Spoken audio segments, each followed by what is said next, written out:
কিন্তু শালা কি একটা জীবন, হ্যাঁ?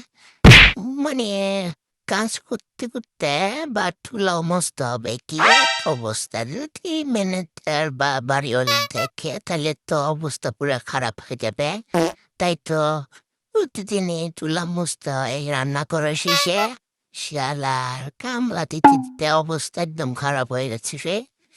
দেখবো তো একদম সুন্দর করে খসে মেজে সুন্দর করে একদম চকচকা করে ফেলবো চুলারে। দেখছো কি সুন্দর দেখা দিচ্ছে? একটা দুইটা ঘষা দিচ্ছি, ঘষতে ঘষতে একদম পুরো টাইলস পুরো উঠায় ফেলবো, এরকম ভাবে পরিষ্কার করবো। এও সুন্দর করে এখন পরিষ্কার করে নিচ্ছি, নয়তো বাড়িওয়ালি বলবে কি কি বাড়াদের থাকতে দিয়েছিলাম, একটু চুলাটাও সুন্দর করে মুছে নাই। আমি বাবা এরকম খাচ্ছেন না, আমি আবার সুন্দর করে পরিপাটি করে থাকতে পছন্দ করি, সব পরিপাটি করে রাখি। আসলে কামলা দিতে যে পরিপাটি রাখবো কোথা থেকে?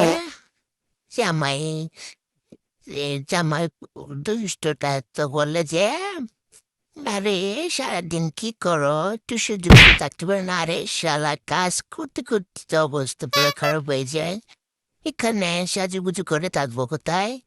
এই কামলা দিতে পারছি না, আবার সাজুগুজু করতে নেই। কামলা দিতে অবস্থা পুরো খারাপ, আবার সাজুগুজু করবো কোথা থেকে? আবার আসছে আমার ছেলেটা যে দুষ্ট,